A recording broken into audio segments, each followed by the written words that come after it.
Nanti badai kan datang, angin akan buat kau goyah.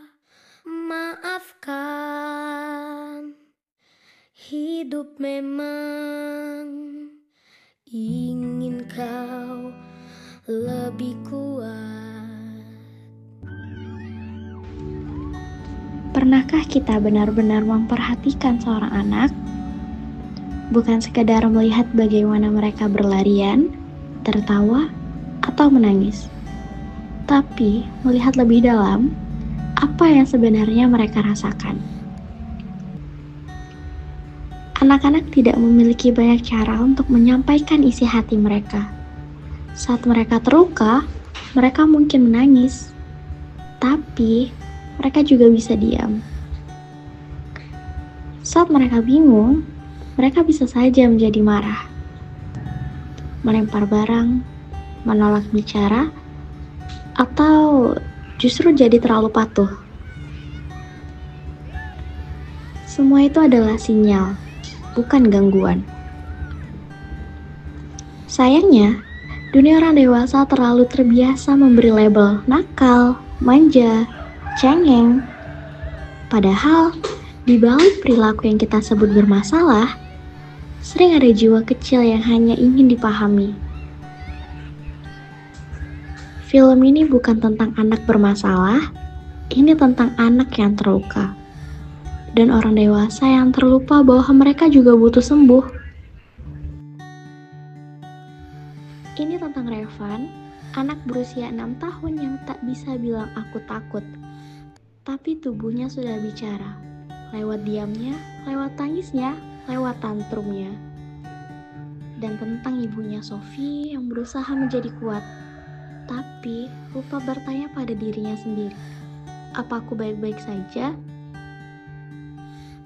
Inilah kisah tentang luka yang tak terlihat, tentang jembatan yang putus, dan tentang upaya pelan-pelan untuk menyambungnya kembali.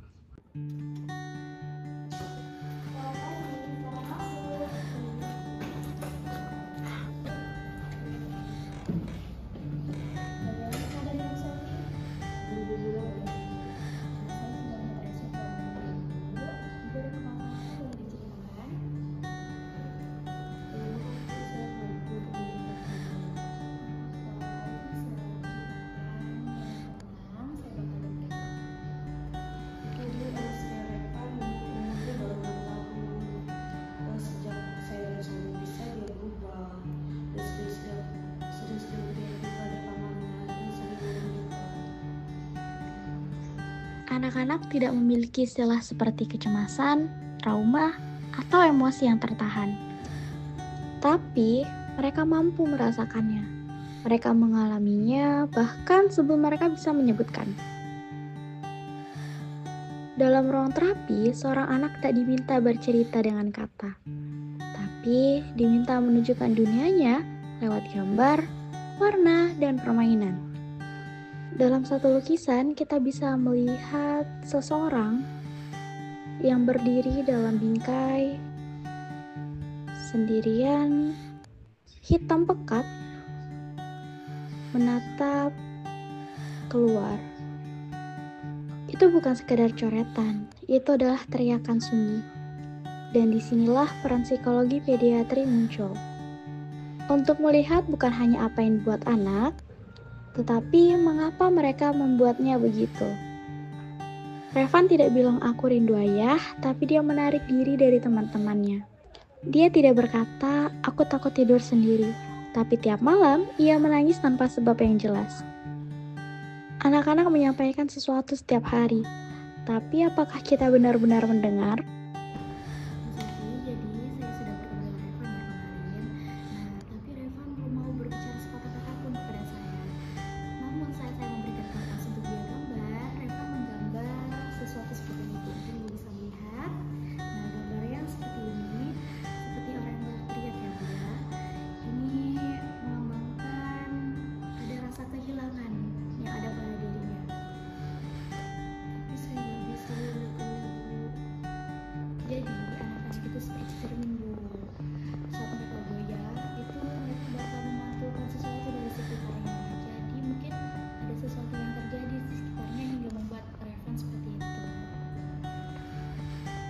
Orang dewasa terbiasa memendam.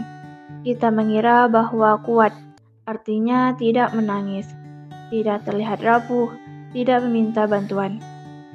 Tapi, berapa banyak dari kita yang pernah benar-benar jujur dengan diri sendiri? Sophie datang dengan harapan anaknya sembuh, tapi di ruang konseling dewasa, dia mulai menyadari anaknya tak bisa pulih. Jika ia sendiri tak tahu caranya merasa tenang. Kadang kita mewariskan luka tanpa sadar, bukan karena kita jahat, tapi karena kita sendiri belum belajar menyembuhkan luka itu. Konseling dewasa tidak melulu tentang diagnosis, tapi tentang proses melihat diri sendiri tanpa topeng. Sophie mengenang masa kecilnya yang sunyi, masa remajanya yang selalu dituntut kuat, dan hari-hari saat ia merasa gagal menjadi orang tua.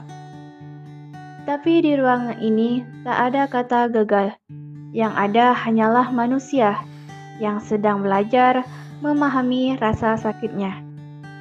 Karena bagaimana kita bisa menggendong anak yang terluka jika diri kita sendiri belum berdiri tegak? Selamat datang Bu Sophie, saya psikolog dewasa di sini. Saya sudah mendengar dari rekan saya, Bu Sadana, tapi hari ini saya mau mendengarnya dari Bu Sophie sendiri. Saya cuma ingin jadi ibu yang kuat, Bu. Tapi kadang saya merasa hancur. Malam-malam saya sering menangis sendirian. Saya nggak boleh kelihatan lemah kan Bu di depan anak saya.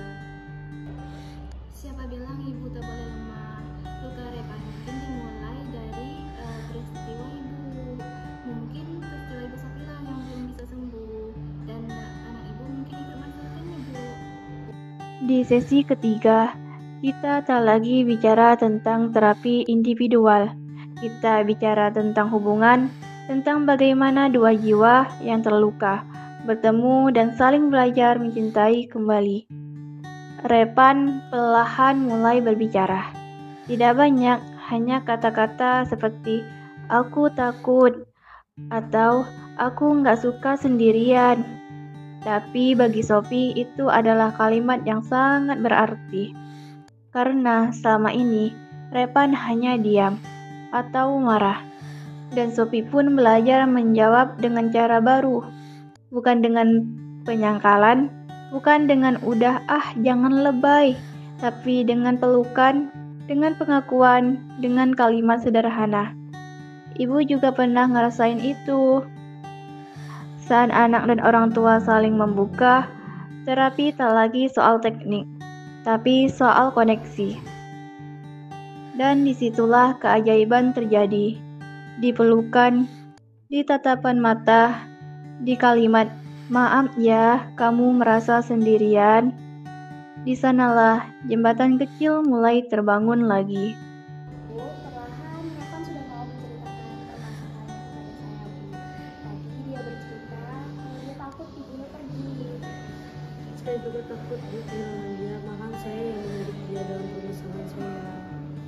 Rasa takut itu manusiawi, Bu, tapi ibu belum siap untuk hadir kembali.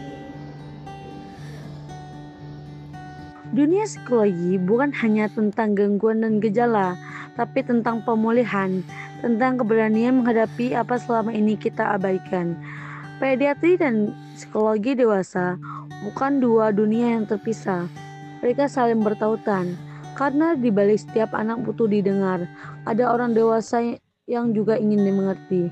Repan mungkin bukan satu-satu anak yang menyimpan takut dalam diam, dan Sophie juga bukan satu-satu ibu mencoba bertahan dalam sepi. Tapi cerita ini mengingatkan kita bahwa perubahan itu mungkin, bahwa pelan-pelan kita bisa membangun ruang yang lebih aman bagi anak-anak, bagi diri sendiri. Jadi mari kita mulai bertanya, apa kabar anak-anakku hari ini? Dan jangan lupa bertanya juga, apa kabar diriku?